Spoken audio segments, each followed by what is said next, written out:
ขอบคุณทุกท่านอีกครั้งหนึ่งนะครับที่ได้ใช้เวลาเข้ามาเยี่ยมชมเว็บไซต์แล้วก็ตั้งคำถามมาที่จริงอยากจะบอกว่าสัปดาห์ที่แล้วนะครับมีคำถามในเรื่องของทุนการศึกษาโดยเฉพาะที่กระทรวงวิทยาศาสตร์นะครับหลังจากที่ผมได้รับทราบปัญหาก็ได้คุยกับท่านรัฐมนตรีก็ทราบว่าปัญหาไปเกิดขึ้นในการพิจารณาในกรรมาธิการของสภาผู้แทนราษฎรนะครับแล้วก็บัดนี้เนี่ยได้ทำความเข้าใจกับทุกฝ่ายที่เกี่ยวข้องนะครับตอนนี้มั่นใจว่าจะมีทุนการศึกษากลับคืนมานะครับเพราะฉะนั้นก็น่าจะเป็นข่าวดีสำหรับทุกๆคนนะครับที่สอบถามคำถามมาแล้วก็เป็นการยืนยันนะครับว่าเว็บไซต์นี้เป็นช่องทางที่สำคัญในการที่เราจะใช้ในการสื่อสารและก็แก้ปัญหาให้กับทุกๆคนด้วยนะครับเป็นประจำทุกสัปดาห์นะครับจะเลือก3คำถามซึ่งได้รับคะแนนสูงสุดนะครับคำถามแรกเป็นคำถามที่เกี่ยวข้องกับเรื่องของรายการเชื่อมั่นประเทศไทยนะครับจากคุณเคลชิโร่ครับ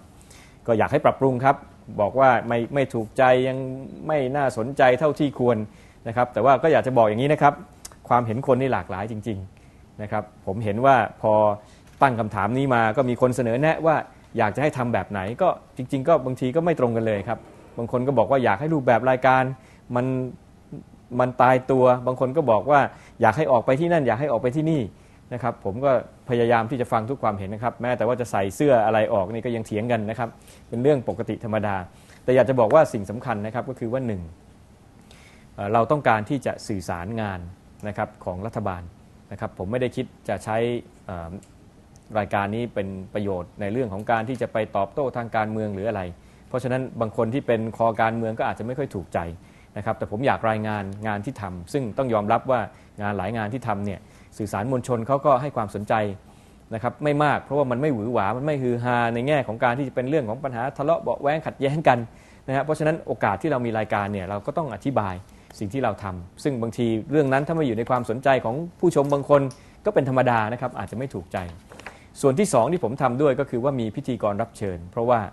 ผมคิดว่านอกเหนือจากการที่จะพูดคนเดียวแล้วนะครับพิธีกรที่มาเนี่ยไม่ว่าจะมาจากช่องไหนรายการไหนเนี่ยเขาก็มาปั๊บเนี่ยยังไงเขาก็ต้องรับฟังนะครับคนที่อยู่ในแวดวงของเขานะครับมาด้วยเขาก็จะมีมุมมองคำถามซึ่งก็เป็นโอกาสดีที่เราจะได้ตอบคำถามนะครับส่วนที่เติมเข้าไปในส่วนที่3ที่เราทำบ้างก็คือว่าถ้ามีการไปถ่ายทำนอกสถานที่นะไปลงพื้นที่พร้อมๆกันไปนะครับถือว่าพาพี่น้องประชาชนไปลงพื้นที่พร้อมๆกับผมเนี่ยเราก็ทำด้วยนะครับแต่ว่าก็ยินดีรับฟังทุกความเห็นนะครับแล้วก็ทีมงานที่เขาทำรายการเนี่ยเขาก็จะรับเสียงสะท้อนอยู่ตลอดเวลาแล้วก็จะพยายามปรับปรุงรูปแบบรายการต่อไปนะครับส่วนคำถามที่2นะครับมาจากคุณอภิวัตรถามเรื่องรถไฟความเร็วสูงนะครับว่าอยากให้พัฒนานะครับว่าเรามีแนวคิดเรื่องนี้ไหมก็อย่างที่เคยพูดคุยไปผ่านรายการแล้วก็ให้สัมภาษณ์นะครับว่าเราต้องการพัฒนาระบบรางนะครับแต่ว่ารถไฟความเร็วสูงเนี่ยที่เราพยายามดูอยู่ก็ยังต้องศึกษาในแง่ของความเป็นไปได้ก่อนนะครับเพราะว่าสิ่งสำคัญที่สุดก็คือว่าต้นทุนเนี่ยค่อนข้างสูงนะครับเมื่อต้นทุนสูงเนี่ยก็ขึ้นอยู่กับว่ามีตลาดเพียงพอหรือไม่นะครับที่จะให้คนเนี่ยมาขึ้นนะครับเพราะว่าถ้าให้รัฐบาลซึ่งเราพูดถึงว่าการสนับสนุนเรื่องรางเนี่ยคงจะต้องสนับสนุนอยู่แล้วนะครับแต่ว่าถ้าต้องอุดหนุนนะครับในเรื่องของการวิ่งรถด้วยนะครับมันก็จะสะสมตลอดไปเพราะฉะนั้นอันนี้ก็เป็นเรื่องที่เรากำลังประเมินความเป็นไปได้อยู่นะครับแต่ว่าจุดที่มีความเป็นไปได้สูงสุดเนี่ยก็คงจะเป็นจากกรุงเทพนะครับไปจุดหมายซึ่งอาจจะห่างอยู่ประมาณสัก200 กิโลนะครับเอาคร่าวๆนะครับแล้วก็ต้องสามารถทำให้เดินทางได้เนี่ยสมมุติว่าภายในประมาณ1 ชั่วโมงหรือสั้นกว่านั้นนะครับจึงจะค่อนข้างที่จะดึงดูดนะครับแต่ว่ากำลังให้ดูเรื่องของต้นทุนนะครับแล้วก็ดูคำนวณออกมาว่าค่าโดยสารที่จะต้องเก็บเนี่ยประมาณเท่าไหร่จะมีตลาดมากน้อยแค่ไหนนะครับแต่ว่าเป็นสิ่งที่โดยส่วนตัวเนี่ยผมก็อยากจะให้เกิดขึ้นอยู่แล้วนะครับส่วนคำถามที่3นะครับบอกว่าอยากให้ผมปลดคนที่เป็นปัญหาและพวกเกียร์ว่างผมก็อยากจะบอกนะครับว่าจริงๆการทำงานในฐานะหัวหน้ารัฐบาลเนี่ยครับ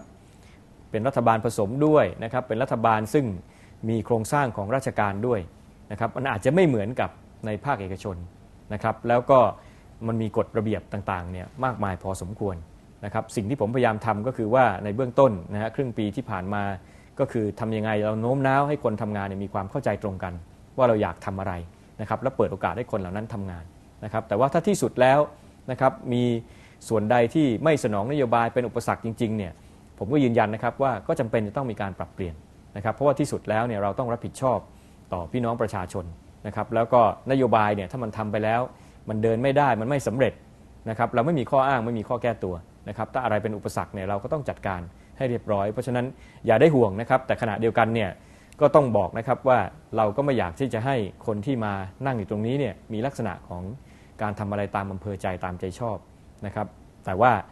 ที่สุดต้องวัดกันที่ผลประโยชน์ของส่วนรวมผมก็ให้ความมั่นใจ